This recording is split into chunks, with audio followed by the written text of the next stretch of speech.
DrKemiLawrence. It's Tuesday, October 15th, 2024. IVD Bimbo was an investigative journalism series I did in 2022 with regards to the death of Abimbola Martins. Today marks 2 years that Bimbola Martins passed away. In a tragic series of events, a love story that went totally wrong, Abimbola Martins poured gasoline on herself and attempted to add her common law husband to the mix, and it all failed. 2 years ago today, Bimbola Martins was on some sort of mission to commit murder-suicide in a very, very toxic relationship with popular auto dealer Ike Ogbonna, also known as IVD. They were never legally married, but were in a long-term 22-year common law relationship. 5 children. After years of drug abuse, accusations of infidelity, a forced abortion, and a sex tape blackmail by Bimbola's mother and sister, she poured gasoline on herself one afternoon in October 2022, but failed to get her common law husband to hug her so he could be doused with the gasoline as well. IVD was called at work to come home as Bimbo already set the living room curtains on fire. Bimbola was extremely impaired and high on heroin, a drug she admitted abusing for years with her partner. As IVD tried to rescue her by dousing her with water from the neighbor's pool, she had already gone into the 3rd-degree burn stage and subsequent infections. As she was rushed to the hospital, she died 48 hours later on Saturday, October 15, 2022, 2 years ago today. A Nigerian relationship therapist who literally posted what I said in my 16-video investigative series. Yes, I did 16 videos on TikTok on the toxic relationship tragedy, was arrested by police. Blessing CEO was arrested by police on a petition by Bimbola's sister, also known as Mama Jazz, and she was given a 10 million naira bail after 30 days. Blessing CEO was released on bail a month later with Nigerians bullying her that she disrespected the dead. Nigerians are sentimental. The police also invited me that December 2022, but I refused the invitation. I declined the invitation, citing a journalism ethic of protecting the source, and I was not going to help them with their investigation.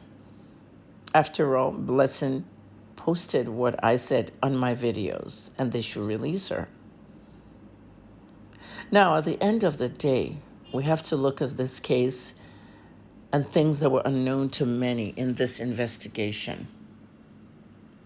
I sent a report to the police detailing my interview with the houseboy of Bimbola Martins, revealing that she planned to kill Oga and the children in the petrol fire. The houseboy, who no longer works for the family now, had no idea that he was speaking to a journalist when his number was given to me, anonymously by somebody.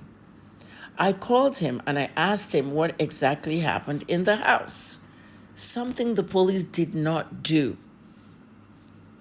Apparently, the police was actually not bringing the houseboy forward because they claimed that Mama Jazz, Bimbo's sister, was not producing him. Unknown to many, I'd already interviewed him on that phone call. He didn't know what a journalist was when I asked him, introducing myself as a journalist. If he knew, he probably wouldn't talk to me. He bared his mind and spoke the truth voluntarily as if he wanted the truth known. Bimbola's family failed to provide him to the police on invitation, citing that he fled when he didn't. They had no idea that I'd interviewed him.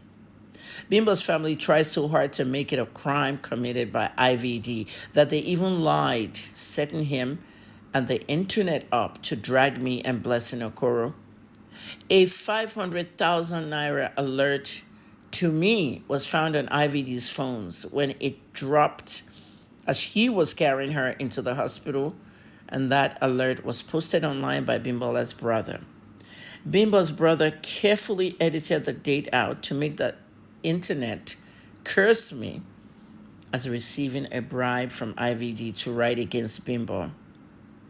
Thanks to my journalistic record keeping, I posted the unedited alert showing the $500,000 has been donated to my prison medical fund raiser in January of 2018 when I left Port Harcourt prison in the Ibiomi case.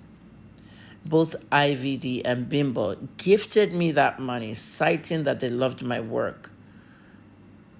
Bimbo's message on that alert was also in my Instagram DM, which I posted.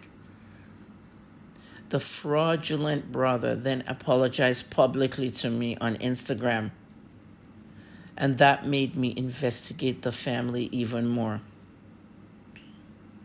I found out that Bimbola's father spoke about their mom, his ex-wife, as the one who taught him internet fraud and Yahoo, and getting locked up by the FBI, who extradited him from Ghana to America.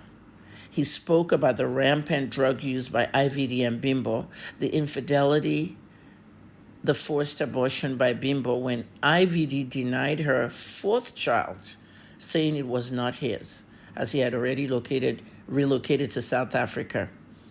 Bimbo later confessed to an affair with another man, and she almost pinned that pregnancy on IVD.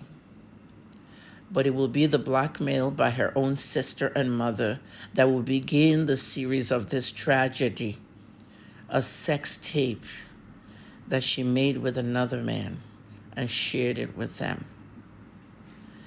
Bimbola was now forced to collect 18 million naira from IVD, or he will see the tape. Bimbo tried everything to try and get the money from IVD, the 18 million naira.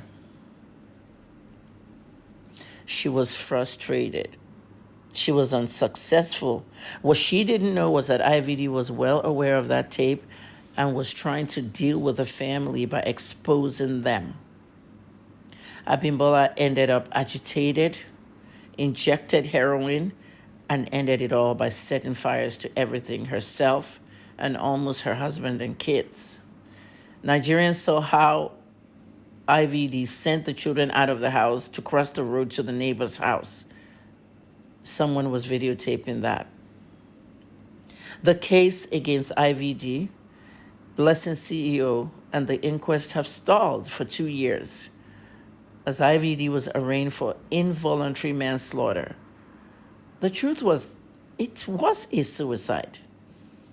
That's the truth. The truth is that this was a suicide. The shame is that nobody sees that the people who pushed Abimbola Martins to the brink are the suspects, her own sister and her mother, who now have custody of her surviving 5 children. The oldest daughter attempted to take her own life in a boarding school by drinking a whole bottle of body wash before her mother's death. It got to the kids. They were frustrated. The constant fighting affected them. This is an excerpt of my upcoming book, A Decade of IJ. I spent 11 years in Nigeria, and I investigated 37 cases. In all, this was my only family case, and it was very heart-wrenching. Bimbola left 5 beautiful children. Today, she's no longer with us. She died of 3rd-degree burns.